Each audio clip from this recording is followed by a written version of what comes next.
saber cómo medimos el flujo en resonancia cardíaca, y para esto tenemos una secuencia que se llama phase contrast, contraste de fase, que usa el cambio de fase inducido por la velocidad para distinguir el flujo de sangre y el tejido estacionario. Los protones se mueven en dirección al gradiente y adquieren cambios de fase que son proporcionales a la velocidad.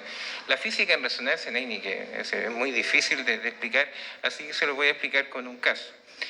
Este es un paciente de 67 años con una historia de insuficiencia aórtica y con una insuficiencia aórtica muy excéntrica, que en general en ecografía son difíciles a veces de medir. Este es un caso, así, gentileza del doctor López, así diálogo muy excéntrico, ¿ya? Y una válvula bicúspide, y por lo tanto este fue un caso, tenía una vena contracta alrededor de 5, pero parecía que era más, así que se fue a resonancia. ¿Y qué hacemos en resonancia? Sacamos estas imágenes de raíz aórtica en 3 cámaras, el coronal, y podemos ver la válvula incluso, podemos ver la válvula bicúspide como es, y podemos planear normalmente la unión sinotubular, esta secuencia que se llama contraste de fase, y que en general cuando está bien hecha nos da mucha información. Por ejemplo, este es un caso donde tenía 65 ml, un 54% de fracción regurgitante, y ya en resonancia en estos casos con un 33% sabemos que es severa, así que nos permite saber el diagnóstico. Entonces, ¿y en qué caso nos va a aportar información? ¿Cómo pasamos del 2D al 4D? Entonces, existe esta secuencia que se llama 4D Flow, que al final esto mismo que sacamos en un pequeño plano, que era en la aorta ascendente, en la unión sinotubular, pero aquí lo que hacemos es un bloque de flujo, ¿ya? Es decir, en las 3 direcciones del espacio más tiempo, de ahí viene el 4D, sacamos este bloque, y esta es una secuencia que puede ser más lenta, puede durar 7, 10 minutos incluso, pero podemos después en forma, digamos, offline poder medir todo. Esa es la ventaja que tenemos.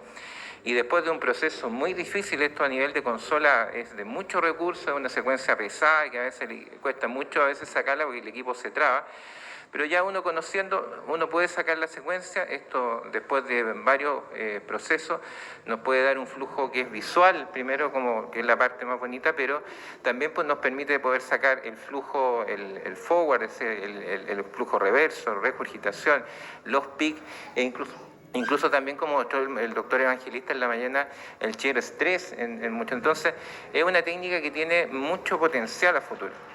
Entonces, esto permite hacer un análisis visual, podemos ver el MIP, los vectores, las streamlines, es decir, uno puede ajustar la parte visual para que quede vistoso y nos entregue información, y también podemos medir el tiempo, incluso, digamos, la velocidad, tanto en un lugar como en el tiempo. Así que nos da esta información. Pero ¿cuál es su utilidad? Es decir, qué bonita la imagen, pero ¿y sirve para algo?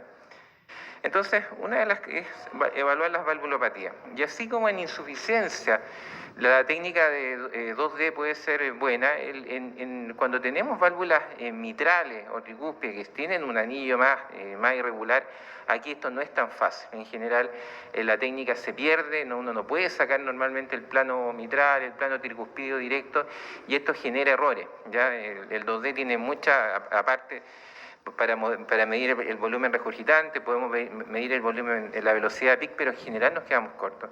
Y cuando usamos, como te digo, en estas, la válvula aurículo-ventricular en general, se tiende a más error, porque necesitamos el volumen del ventrículo para calcular. Se calcula en forma indirecta muchas veces, y hay estudios que muestran incluso con expertos que algunos te la dan moderada, otros te la dan severa. Pero lo bueno que es una técnica, como digo, versátil, rápida, y que a veces, claro, si uno va a sacar un plano valvular anda rápido, pero cuando tú tienes que sacar diferentes planos, esto ya te hace demorar mucho.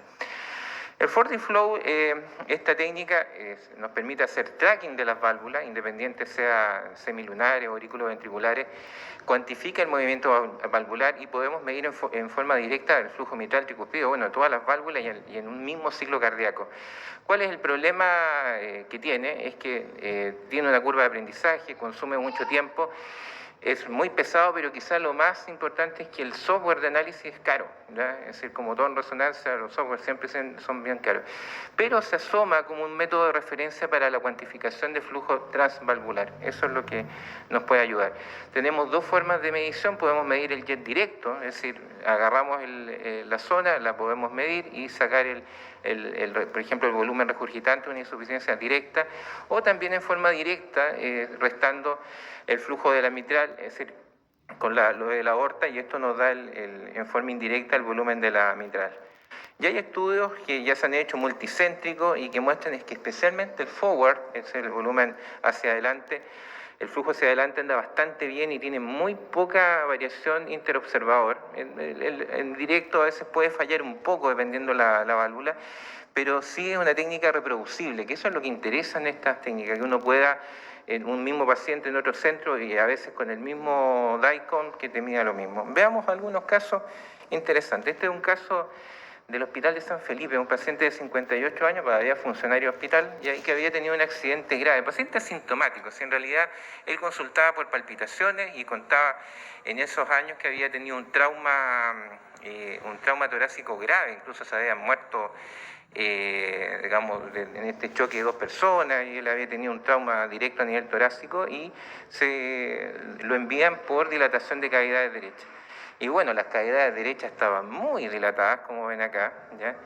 Y si se fijan en la imagen, que aquí se va a ver con más detalle, si se fijan ahí el velo anterior de la mitral cómo baila, ¿ya? Es decir, que es prácticamente una bandera, un flame de ese velo, y con un poquito más de color, ¿ya? Y bueno, y esto uno ya sabe que esto es severo, pero lo que nos permite el flujo es poder verlo y también poder cuantificarlo. Podemos sacar el flujo también en vena cava y poder medir en forma directa el flujo que tiene, ¿ya? Y por ejemplo, acá nos dio, si se fijan, aquí está es más grande, ¿ya?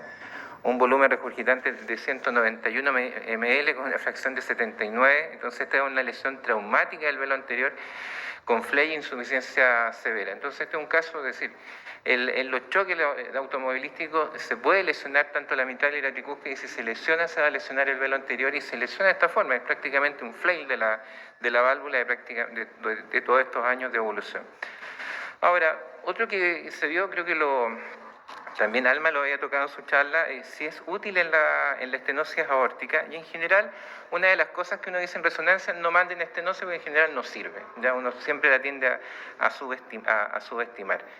La infraestima por lo general, pero ya con esta técnica en 4D Flow, como el tema del bend, que es como la velocidad que uno le puede ajustar a la técnica, uno lo puede ir ajustando, esto sí tiene una mejor correlación con el pic, tiene una mejor concordancia con el gradiente del pic invasivo, ¿ya?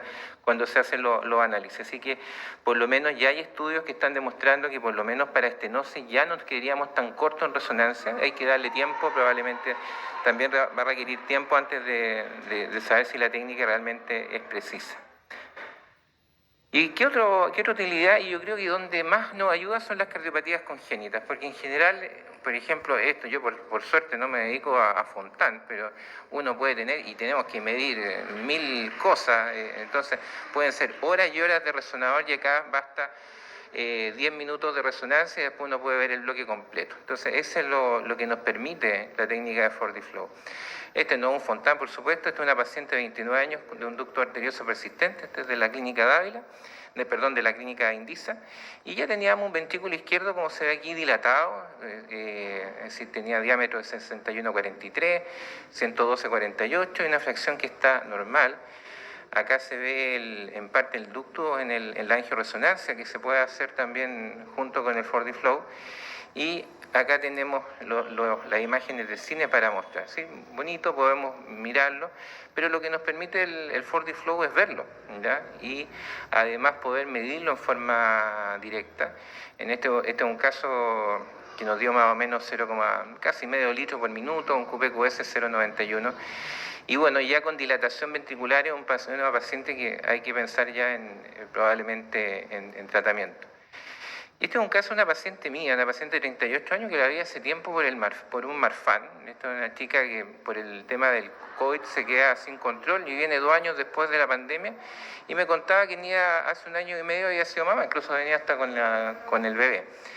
Y bueno, le voy a hacer un eco, le digo, bueno, hazte una angioresonancia, y con eso vemos cómo está tu aorta para no estar irradiándote ni nada. Y bueno, pues le hago, esta es la imagen del survey, y no sé si la alcanzan a ver ahí en la aorta descendente, y viene disecada, ¿ya? Y y preguntándole, oye, tú viste, esto te tiene que haber dolido porque de otra forma es imposible. Y bueno, me contaba que después que tuvo su bebé quedó con 10 días de dolor precordial, es decir, le decían que era un poco de ansiedad. Este es un caso bien impresionante. Acá tenemos la imagen en angioresonancia. Y acá, como les digo, ahí también podemos ver en esta técnica cómo se ve. ¿Y qué nos aporta el FortiFlow?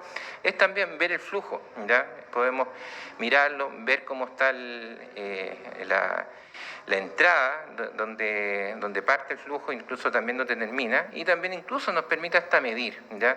Esto no tiene probablemente tanto impacto ahora, es decir, pero lo que nos da esta técnica que podemos medir en todos lados, ascendente, descendente y calcular bien. Es una paciente que se mandó al hospital, al Instituto Nacional del Tórax, finalmente quedó en observación, es decir, ya lleva 1 año y medio con esta disección, así que está en observación. Y este otro caso interesante, esta es una paciente de 80 años, EPOC, tabaquico detenido, y una paciente totalmente autovalente. Y bueno, ella tuvo un infarto para el día anterior, pero que pasó por debajo porque justo llegó en la epidemia del COVID, venía con los pulmones alterados, dijeron que era COVID, quedó ahí COVID, no fue, la mandaron para la casa y finalmente se detecta en forma tardía que había hecho un infarto. Tenía incluso una eco que mostraba una estenosis aórtica sin mayor cosa, se le hace un eco posterior y existía la presencia de un infarto en la zona, pero llamaba la atención que por un soplo que lo describía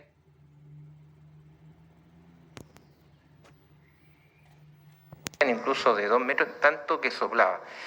Y bueno, si se fijan ahí en el eco, arriba tiene ya un flujo que no debería estar ahí, ¿ya?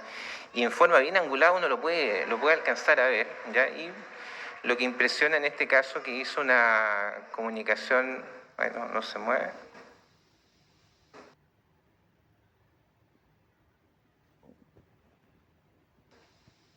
Bueno,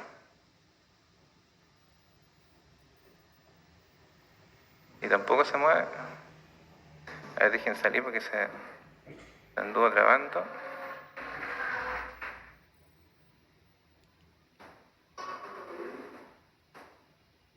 Ahí sí.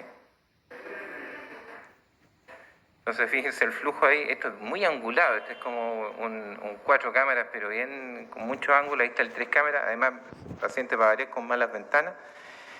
Y en resonancia uno puede ver esto mismo, pero con más detalle, ¿ya?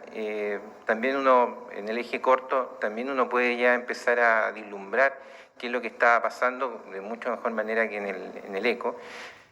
Entonces ahí se fijan ahí en esa zona, ahí como que está justo en esa punta. Entonces por eso muy angulado costaba verlo.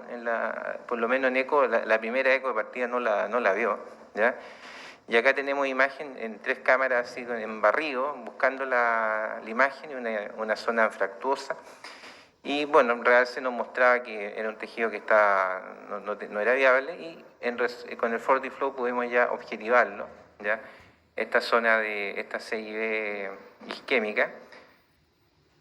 Aquí está la imagen y lo que nos permite también es poder medirla en forma directa, poder calcular el flujo directo, también incluso el diámetro de esta CIB y también calcular el QPQS. Finalmente esta paciente también fue enviada al Instituto Nacional del Tórax y se instaló un Amplatzer y anduvo lo más bien. La paciente que estaba en capacidad funcional 3 llegó casi en 1 y 2 a los pocos días, así que tuvo buen efecto. Y el soplo se le quitó, que fue lo importante. Y esta es otra paciente de 79 años. Esta es una paciente diabética, 79, y consulta por una insuficiencia cardíaca y con un soplo que parecía como estenosis aórtica, un poco más distinto, pero fue a eco, para variar, mala ventana, y llamaba la atención una dilatación biventricular con función conservada, hipertensión pulmonar moderada, pero ahí en el eje paraesternal se veía este flujo extraño, ya como que no cuadraba, ahí donde está el seno coronario. Y cuando le hago el corto, tiene esta imagen también en el seno coronario izquierdo con hiperflujo, y si uno va viendo en eje corto ya a nivel de válvula mitral, medial, vemos esta imagen que se va dando vuelta, que va girando, Miren ahí el 4 cámaras, eso no debería estar ahí, el 2 cámaras tampoco, donde debería estar el seno con mucho flujo. Entonces uno se va dando, aquí este es un 4 cámaras, pero bien a posterior, viendo dónde está el seno coronario, y se ve esta estructura que no queda la duda que será. Los que somos ecografistas ya se va imaginando lo que es, pero lo que tiene resonancia es que uno puede ver esto en directo. Esto es una imagen en cine en axial y fíjense la estructura que tiene ahí. Que esto es como un chunchule acá, diríamos, una tremenda, una malformación venosa, una fístula coronaria, ¿ya? Fíjense los planos que ya lo habíamos visto en eco, que no se veían tan claros, pero fíjense aquí el 4 cámaras, el 2 cámaras, mire lo que tiene el 3 cámaras, que era más o menos lo que uno estaba viendo en el eco con los flujos, ¿ya? Ahí está el eje corto, fíjense dónde sale la vena coronaria izquierda, esta malformación, ¿ya? Y bueno, claramente es una fístula de toda una vida, ¿ya? Y esto es lo que nos da el 4D Flow, lo podemos ver en directo, ¿ya? Y podemos también medirlo, ¿ya? Es decir, podemos calcular los flujos. Esta es una fístula coronaria con flujo directo a través de la desembocadura con 50 ml por latido, un QPQS en 2.5. Esta paciente se envió a hemodinamia. Esta paciente era del hospital militar, pero finalmente no aceptó el tratamiento, es igual, ¿ya? Pero más que nada por la edad.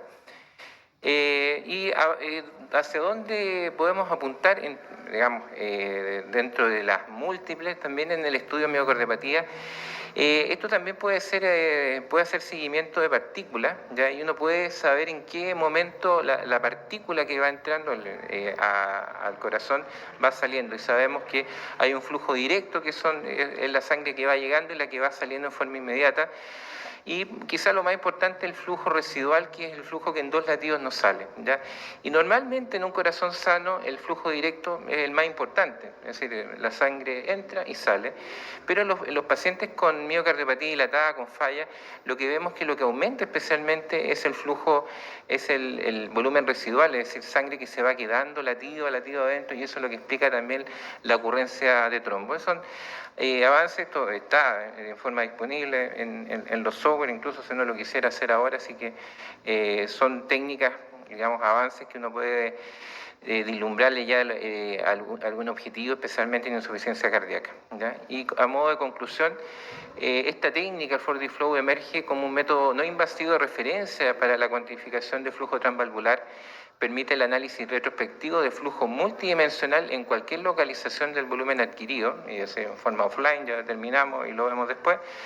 Puede complementar información diagnóstica en múltiples cardiopatías valvulares. Es una gran herramienta, yo creo, donde más nos va a ayudar en las cardiopatías congénitas, con menor tiempo de resonador y mejor precisión diagnóstica, porque créanme, incluso si queremos hacer un faló y todo, nos ahorra mucho tiempo, pero ni hablar en las más complejas. Uno saca el flujo y adiós, después uno lo analiza offline y ya está. Y hay nuevas herramientas en desarrollo y nuevos horizontes por descubrir. Así que muchas gracias a los valientes que han llegado hasta esta hora. Deberíamos gritar un poco para hacerle collera al lado, ¿ya? Para que crean que estamos también en fiesta. Así que muchas gracias por la asistencia, y espero haberlos, o por lo menos ayudado a conocer esta técnica que todavía, y no crean que no la hacemos, es decir, esta técnica la hacemos acá, incluso yo partí haciéndola en parte en el Hospital de San Felipe, así que no es algo que no se pueda hacer en Chile. Muchas gracias.